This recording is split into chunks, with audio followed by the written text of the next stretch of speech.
Hi, I'm Angela. Welcome back to my Free Food Healthy Kitchen. We are talking about free food sweetener options that you can have in your kitchen to swap out that refined white sugar and brown sugar that you have probably been relying on for as long as you can remember. I know I did. And when I found out that I could not have refined sugar anymore. Well, really that I made the choice not to have it anymore. I mean, I guess I could decide that I was going to have it.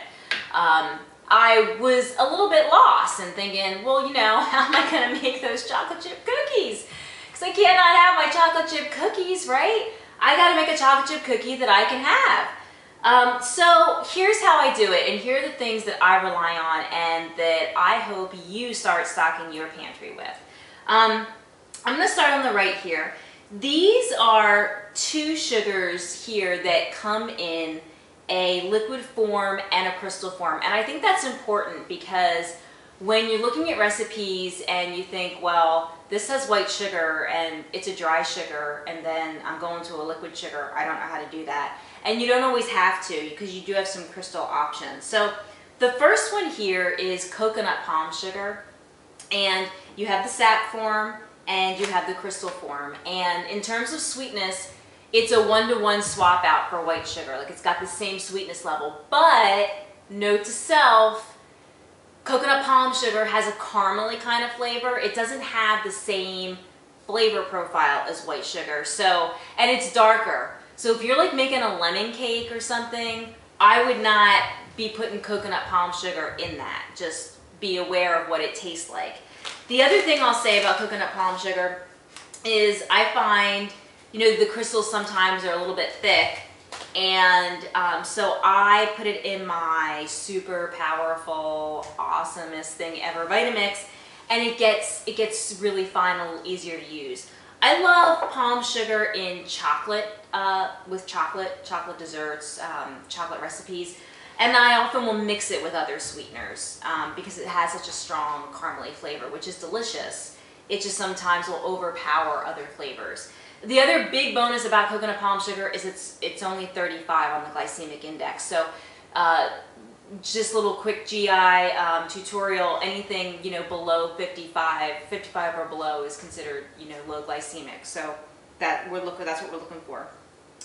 Our friend maple syrup here is at 55 on the glycemic index, and everyone's familiar with maple syrup, right? But there's also maple sugar. So sometimes in a recipe that's just easier to use in the crystal form, so you don't have to figure out, oh, how do I go from crystal form to liquid? Again, sometimes I just make it super fine in my Vitamix. Maple syrup obviously does add its own maple flavor to the party, which sometimes you're looking for and sometimes you're not. Other important thing to know about maple syrup is it's sweeter than white sugar. So you need about 2/3, maybe 3/4 of a cup of maple syrup for every 1 cup of white sugar. Then we come to agave nectar, which is a total liquid sweetener. And we've got light agave nectar, amber agave nectar, and raw agave nectar, different options. I tend to use the light agave nectar the most simply because, in my opinion, light agave nectar's flavor is the closest to white cane sugar. So when I want something that's going to have the same flavor profile as white cane sugar, I go to light agave nectar. It doesn't add any kind of caramel flavor or maple flavor or anything like that. And there's debate about light agave nectar. Some people are like, it's awful, it's the same as high fructose corn syrup. And that is not my opinion. Light agave nectar on the glycemic index can fall anywhere between like 25 and 40, which, high fructose corn syrup can be 70 or above. So, to me, that's one big difference. I think what you need to be aware of, what we all need to be aware of, is how any of these sugars are processed, especially going, anything going from a liquid to a crystal. But, it all has to do with the heating process. So if they're processed at a super high heat, The integrity of the molecular structure of the sugar could be compromised, and then that actually it really could affect their the GI of the sugar, so the glycemic index of it. So the molecular structure could actually change because of the high heat. So that's something we have to be aware of any food, certainly of our sweeteners. So you know, that's where you really want to be aware of the brand and the supplier and the vendor, and know who you're buying from. That's just as important, and I certainly would encourage that. So I do use agave nectar as long as I know who I'm getting it from. Next to that, I have molasses. Molasses is a go-to product for me because I don't use brown sugar, and brown sugar is just white sugar with molasses on it. So when I want a molasses effect, I just add, or I'm sorry, a brown sugar effect, I just add molasses to usually light agave nectar. Brown rice syrup, another liquid sweetener. It's very low glycemic. It is not terribly sweet, and sometimes I just want it even more as a binder than a sweetener, like in, say, granola bars or something. But it makes a great staple in the free food kitchen. Honey, you know, a little bit. I don't use honey as much. I will say, if I do use it, and I recommend if you're going to use honey, to use raw honey, because raw honey tends to be lower in the glycemic index. You know, some honeys out there could be, you know, as high as 70 or 70 plus on the glycemic index, and then you're kind of defeating the whole purpose of using healthier sweeteners.